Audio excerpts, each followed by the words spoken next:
So for today's deep dive, we're jumping way back to 264 BCE. We were talking about the Punic Wars. Yes, a truly epic struggle. This is the collision between Rome, the rising land power, The land wolf, all legions and infantry. and Carthage, the established sea eagle, a massive trading empire built on naval supremacy. And the mission here is to figure out how this all went from, a simple rivalry to a fight to the death. Well, it all starts, as these things so often do, over a pretty small dispute in Sicily, in Messana. Right, with some mercenaries called the Mamertines. Exactly. And Rome steps in. They see Carthage expanding right across the strait, and they just can't allow it. It becomes an existential threat, really. Which immediately brings us to Act 1 and Rome's huge problem. And our navy. They didn't have one. Not really.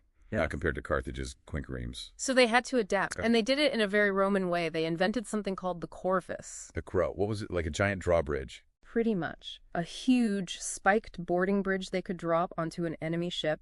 It would spear the deck, lock the two ships together, And then they could send the legionaries across. and turn a sea battle into a land battle. It completely negated the Carthaginian naval skill. A brilliant, brutal solution. Did it work long term? It was a stopgap. It won them the Battle of Mylae, for sure, but the corvus was so heavy it made their own ships unstable.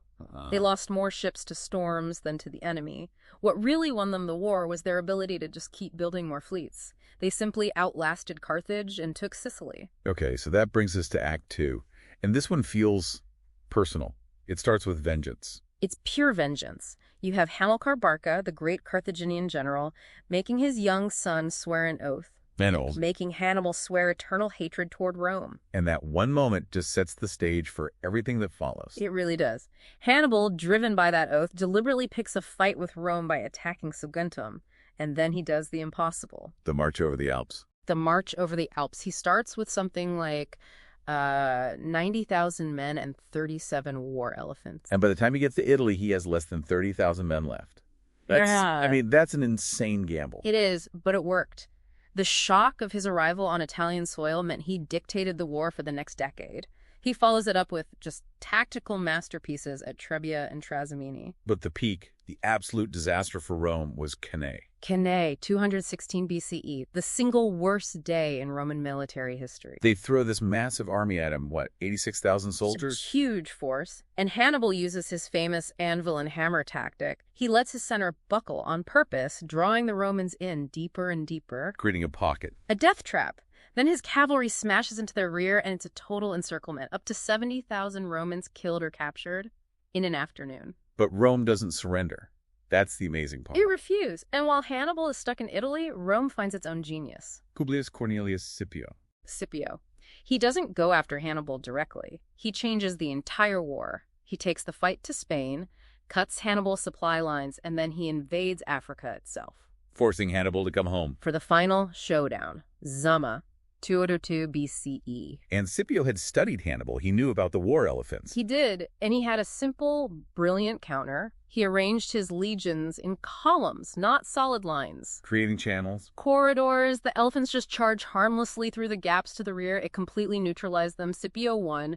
It was Hannibal's only defeat. The end of the Second War, but not the end of the hatred. Not at all. For the next 50 years, there's this paranoia in Rome, personified by Cato the Elder in his famous line, Carthago delenda est. Carthage must be destroyed. He ended every speech with it. And in 146 BCE, they finally did it. They just erased the city. Razed it to the ground. Total destruction. It gave Rome complete control of the Western Mediterranean. But that victory, that absolute triumph, it was also a kind of poison, wasn't it? How so?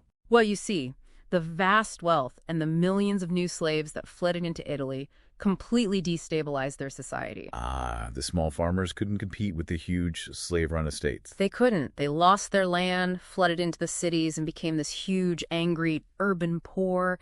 It sowed the seeds for the civil wars that would eventually tear the Republic apart. So in winning their empire, they lost a piece of themselves. Which leads us to our final thought for you to consider. The Romans achieved a total, absolute victory. But what does that kind of unwavering resolve actually cost a society? What internal sacrifices do you have to be willing to make to win it all?